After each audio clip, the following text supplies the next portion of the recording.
इकौना इलाके के जंगरावल गढ़ी में राप्ती नदी किनारे पहुंचे श्रावस्ती विधायक, जिला अधिकारी, उप जिला अधिकारी व तहसीलदार। ग्रामीणों से की बातचीत, ग्रामीणों का जाना कुशलक्षेम, साथ ही पीड़ित ग्रामीणों की समस्या को लेकर गंभीर दिखे अधिकारी। आप सभी का सबसे तेज खबर श्रावस्ती चैनल में स्वागत है। चैनल को लाइक, शेयर और सब्सक्राइब करें, साथ ही बेल आइकन दबाना ना भूलें, जिससे हर खबर आपको सबसे पहले मिलती रहे। खबर उत्तर प्रदेश के श्रावस्ती जनपद के विकासखंड इकौना इलाके के जंगरावल गढ़ी से सामने है, जहां पर जंगरावल गढ़ी गांव को राप्ती नदी अपने आगोश में ले रही है। यहां पर कई लोगों के घर राप्ती नदी में समाहित हो गए। जब इसकी जानकारी श्रावस्ती विधायक रामफेन पांडे को हुई तो उन्होंने जिलाधिकारी अजय कुमार द्विवेदी के साथ अन्य अधिकारियों को इसकी सूचना दी तथा मौके पर पहुंच गए। श्रावस्ती जनपद के इकौना इलाके के जंगरावल गढ़ी का यह पूरा मामला है, जहां पर आज सुबह सवेरे अधिकारी पहुंचे। इस दौरान ग्रामीणों से मुलाकात कर उनकी समस्या को जाना गया। यहां पर कई लोगों के घर समाहित हो गए हैं, तो कई लोग अपने आशियाने को बचाने के लिए अपने हाथों से आशियाने तोड़ते हुए नजर भी आए। जब इस बारे में विधायक से बातचीत की गई तो उन्होंने बताया कि ये समस्या जैसे ही जानकारी में आई, हम लोग यहाँ पर स्वयं पहुँचे हैं तथा यहाँ पर पीड़ित परिवारों को सहायता दी जा रही है। जिन लोगों के मकान गिर गए हैं उन्हें दूसरे जगह पर आवास बनाने के लिए जगह दी जा रही है। साथ ही लोगों को कोई भी दिक्कत ना हो, इसका विशेष ध्यान रखा जा रहा है। श्रावस्ती जनपद के इकौना इलाके के जंगरावल गढ़ी की तस्वीर।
राजकिशोर आलोक कुमार।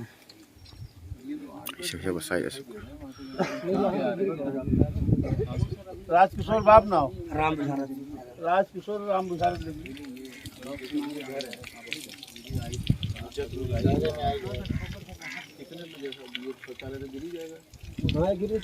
राजकिशोर राम बुझारत है साहब। राजकिशोर है, कहा ये भी है, ये भी है। तो राजकिशोर लिख लो। राजकिशोर राम बुझारत जी, राम बुझारत। आलोक कुमार बाप ना हो, राम बुझारत। छोड़ राम बुझारत। अच्छा, बड़े हमसे आलोक और राजकिशोर जी, सनाब राम बुझारत। की भी सूची बना लो जो जद में आने वाले हैं सभी। चला जाओ भैया, बाहर से चल रहा है। पट्टे वाली जगह सर, यहीं पे जहाँ से थोड़ा सा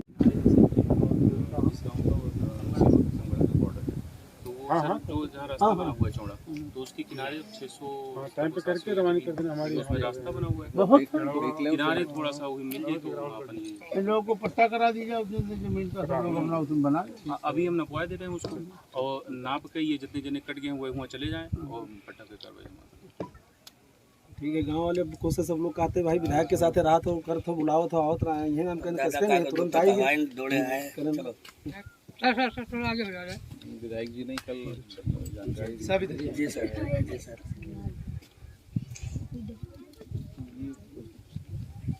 एक बार वो देख लें पट्टे की जगह सर, वहाँ आप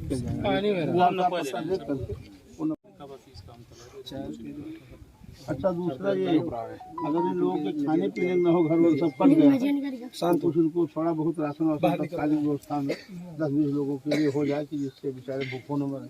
अब गरीबी यहाँ है, नदी के किनारे, और दूसरा बाढ़ खंड वाले आइन से कह दीजिए अपना इस पर कार्रवाई को शुरू करें। जिनका घर हाँ त्रिपाठी तो है ही। उनको भिजवा दीजिए। और एक अगर किसी के आसपास कहीं जाने को ना हो, घर रिश्तेदार ना हो, उसको शरणालय में व्यवस्था कराइए। शरणालय वही पंचायत भवन रहेगा। लिख रहे हैं अभी चल के भाई, पशुओं की और जो परिवार हैं और यहाँ कुछ वो अपना वो स्ट्रक्चर बनाते हैं। 3 साल पहले मैंने यही बनवाया था, वो बच गया था। वो बच गया था।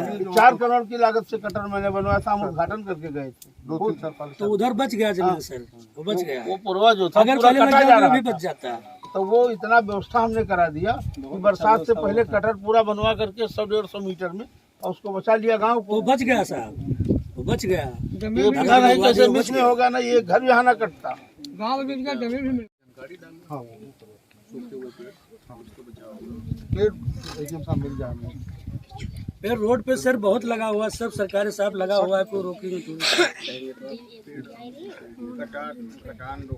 यहाँ डिपो का रखा है, तो गांव सभा की सभा डिपो का है। उनके पास कुछ सूखे पेड़ अगर पड़े हो, और उस सूखे पेड़ यहाँ से लेकर के आएंगे, यहीं अगल बगल में काट करके डाल दे, काम खत्म हो जाए। झाड़ झंखाड़ वाले चाहिए, जो ज्यादा झाड़ झंखाड़ हो। जो अभी आप सड़क पे आज जो किनारे किनारे पेड़ लगे थे, उसी को काट करके डाल दे, सरकारी पेड़ है, गाँव सभा का साफ हो जाएगा। जी रास्ता साहब आने वाला रास्ता हमारे लोगों ने आने साहब सब बाइक वाइक जो पुराना वही साहब खाली कर देते हैं, सामान रात में लेकर आते हैं सर, इसी तरीके से पहुँचते हैं।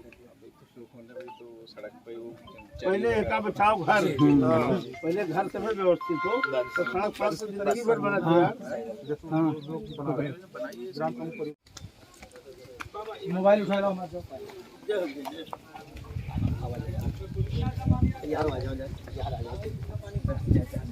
ये साहब यही खड़ा हो गया।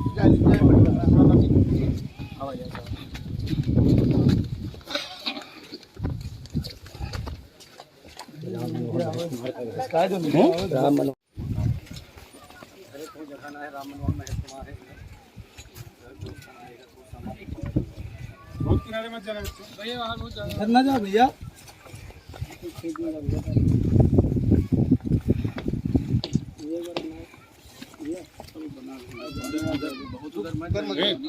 बहुत करने जा रहा है ना उधर बहुत कोने पे आ रहा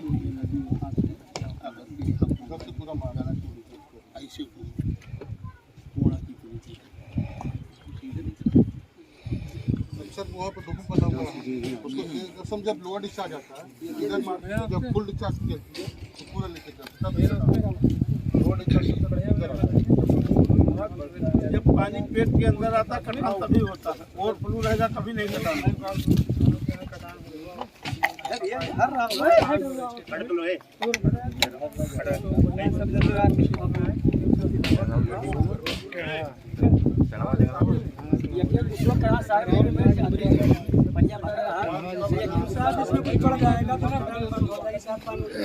जब करार गई तो यहाँ से गिरेगा।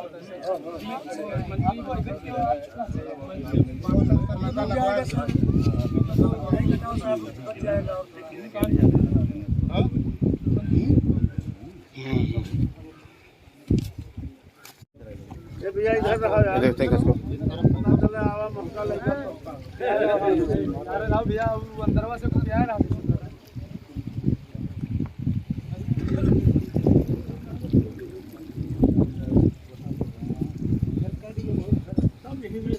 बहुत कर रहा है, मस्त रहा दिया जाए इनका कम से कम 12 घर का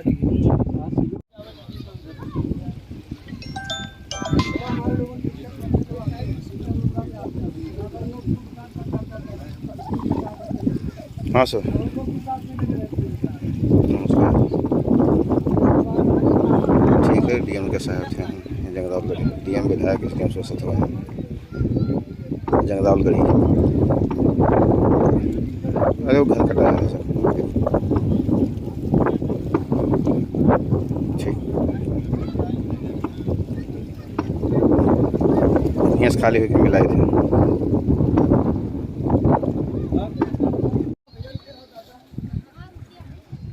तहसीलदार साहब एक काम कर लीजिएगा, जहाँ लोगों को जगह दे रहे हैं वहाँ से सड़क तक कच्ची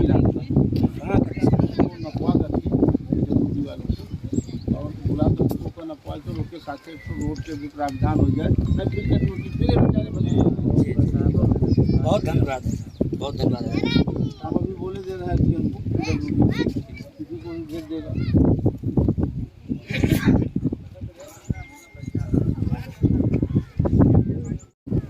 चढ़ावा नहीं, यहाँ पर डीएम साहब खड़े हुए हैं, हम लोग मौके पर खड़े हैं, बालखंड वाले भी। किसी को लगाओ जो इमीडिएट आकर के जाकर सर्वे करे। यहाँ जगरावल गढ़ी के प्रधान से मिल लेंगे।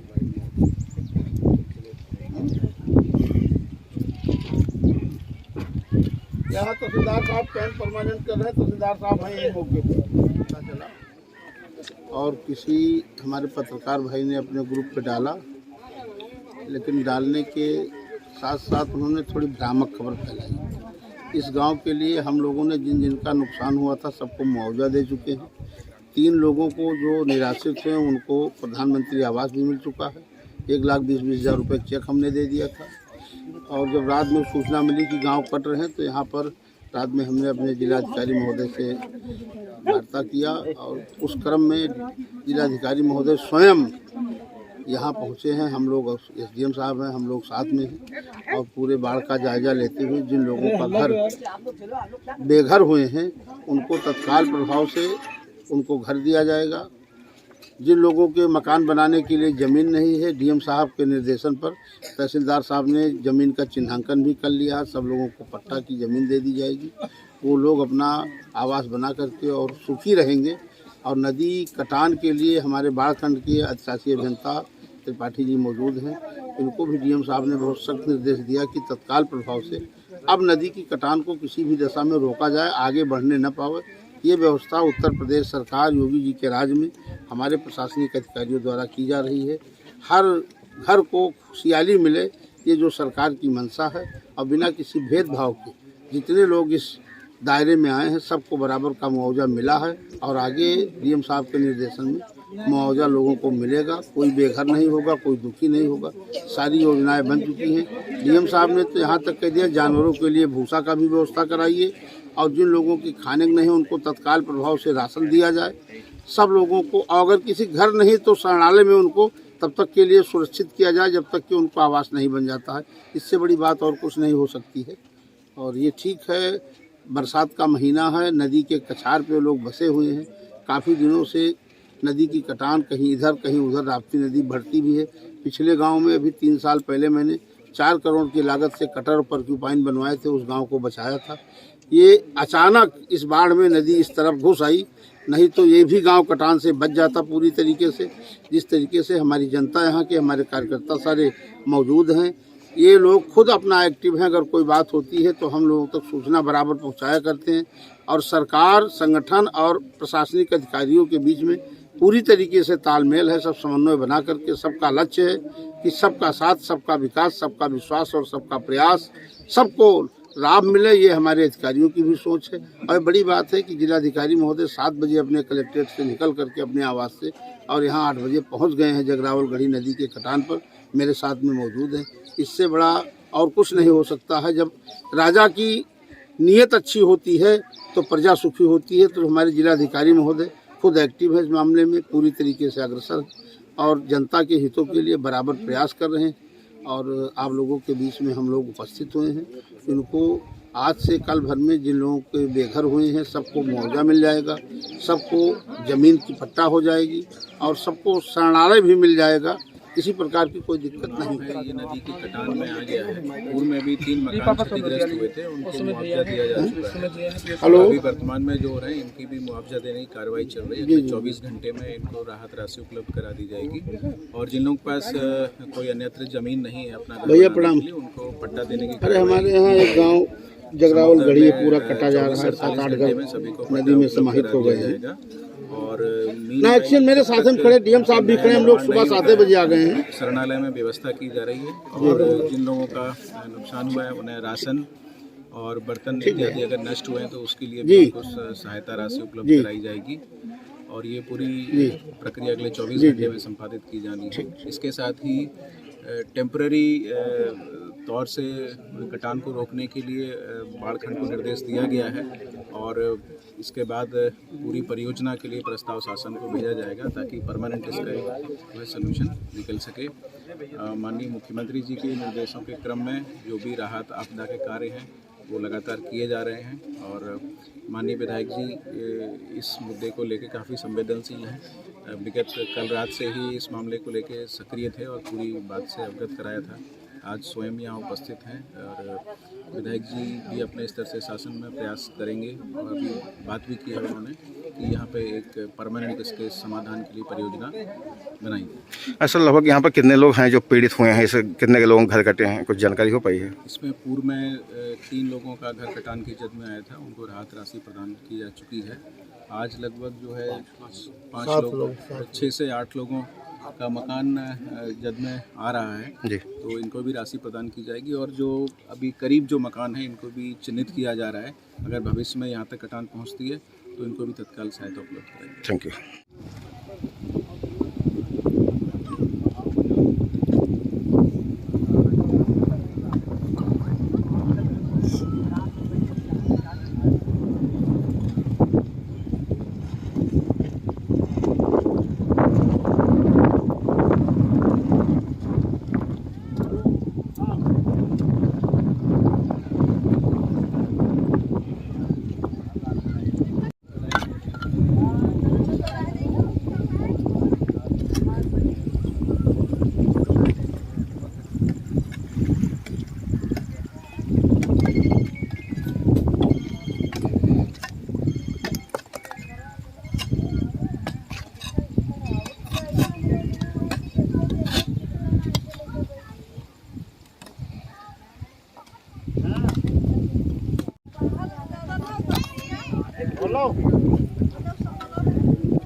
बाहर न जाए भैया करारे पाओ ना धरे चाहिए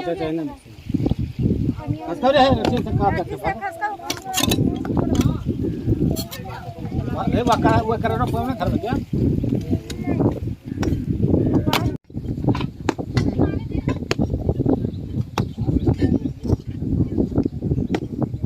यार के ना यार के ये कौन सा गांव है? क्या समस्या है आपको? सब कटान की वजह से ना भागा जाते हैं, उलझा जाते हैं। कितने लोगों के घर कटे हैं? जय पारसनाथ सुखराम और जय पारसनाथ कैलाशनाथ मंगरे श्रीधर ब्रजलाल, इन लोगों के घर खत्म हो गए? खत्म हो गया सर। सब कुछ लोगों को बचा है, कुछ नहीं बचा? साहब कुछ नहीं बचा है। तो कोई अधिकारी पहुंचा यहाँ? हाँ आए रहे नेपाल साहब। अच्छा।